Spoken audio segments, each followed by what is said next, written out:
Hello everyone and welcome to another episode of Colleen's Guide Dog Vlog. This is episode 3. If you have not seen my other episodes in the series, feel free to click in the description. There'll be links to those. The first video was an introduction, a little bit about the fact that I am visually impaired or legally blind, and that I am getting a guide dog. This is my very first guide dog, and I was accepted to the Seeing Eye in Morristown, New Jersey, in the United States, so that's where I'll be going. The second episode is a little bit about some of the excitements and concerns that I have with getting a four-legged companion. This episode is responding to a couple of questions and how a blind person might pack for a trip. I'm 1 week out. I have 1 week left until I will be getting onto a plane and flying to New Jersey. I'm currently in Virginia, so I don't have that far to go, luckily, but I have been to many places. I've flown on planes a lot and taken buses and trains, and so I'm rather mobile.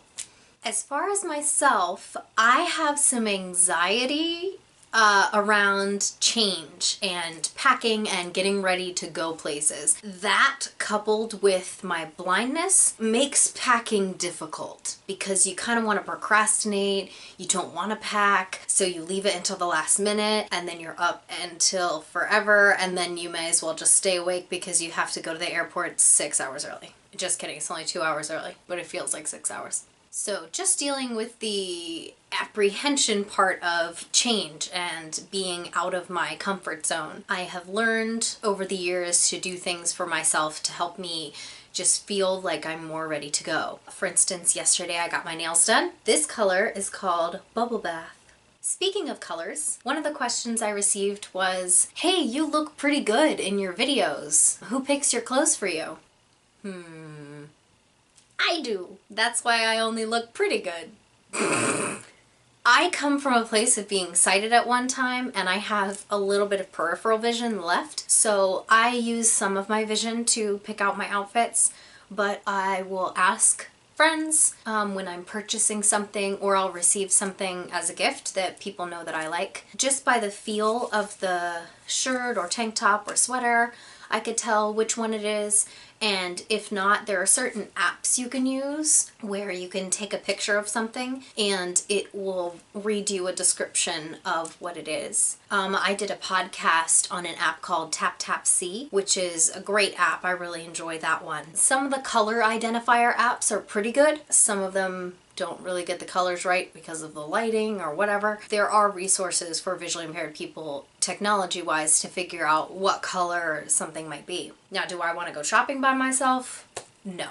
But I can dress myself. There are certain people who might need helpers with everyday tasks, but when you just have blindness or visual impairment, we know how to get dressed. We generally can feel what our clothes are and put them on, and you know, it's not really something that we need help with. Unless I'm like, hey, how does this look? Because sometimes they're like, you're wearing 2 different socks.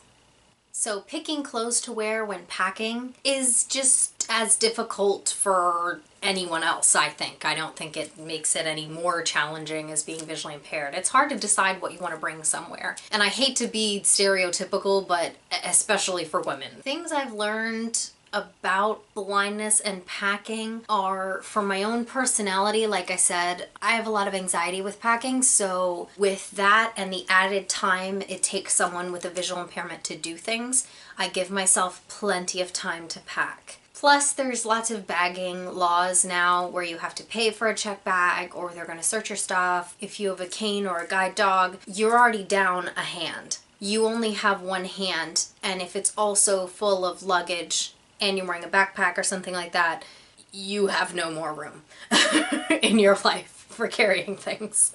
So you want to consolidate and you don't want to overpack. One of the first things that I do is look up the weather of where I'm going. I looked up the weather in New Jersey for that first week in May, which is when I'll be going in a week. And it is similar to Virginia. Like I said, I'm not that far away, so I know what I'm dealing with there.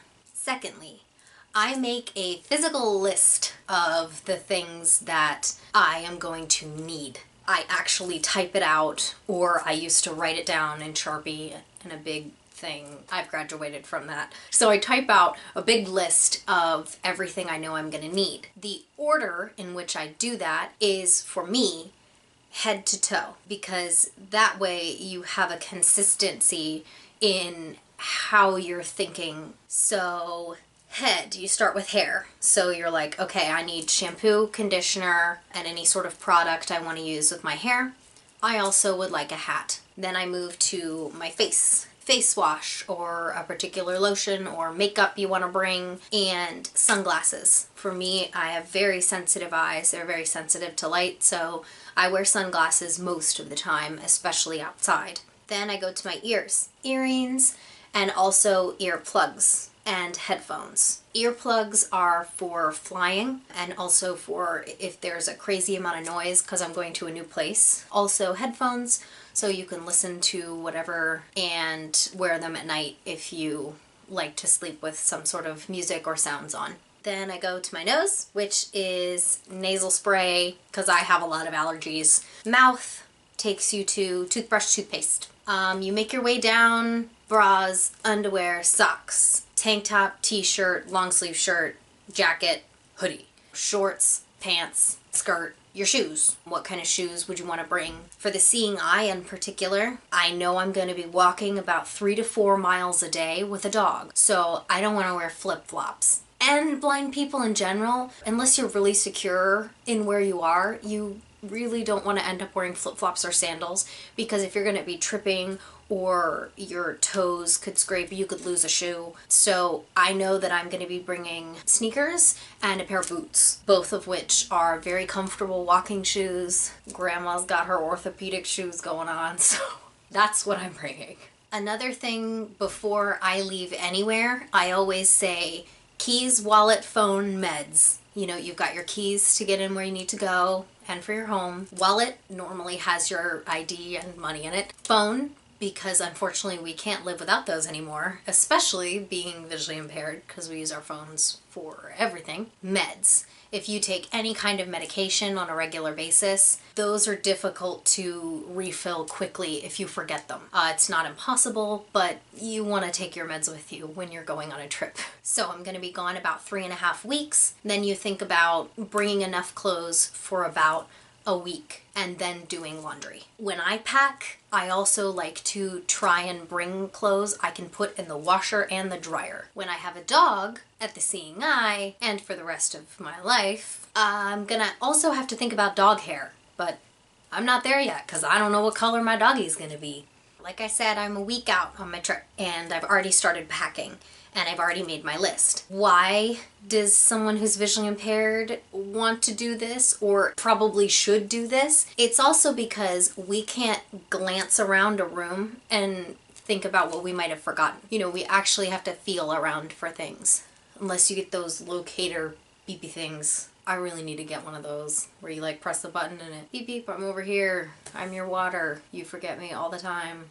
So I got my flight information for the seeing eye. I will be flying up there, so you got to think about planes and getting there early and security and all that too. But I will be bringing my video camera and my computer, so you guys will be able to follow me along on my journey to obtain my very first guide dog. Thank you so much for watching. If you have any more questions about blind people and clothes, or how a person who's visually impaired might pack for a trip, feel free to leave them in the comments below. If you have any questions at all that you would like me to do a video on, I am more than happy to do that. Please feel free to leave any questions or comments below. Also, subscribe. Please subscribe to this channel so that you can be notified when I update new videos.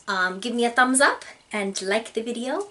You can also share it with whomever you like. And if you do want to be notified of videos, you can click the little bell. Thank you again for watching. Once again, I'm Colleen Connor. If you want to send me an email, it's at blindinspirationcast@gmail.com, or you can follow me on Twitter at inspirationcast. See you guys next time. Most likely at the airport, if I can pull it together. I don't know if I can pull it together. Bye!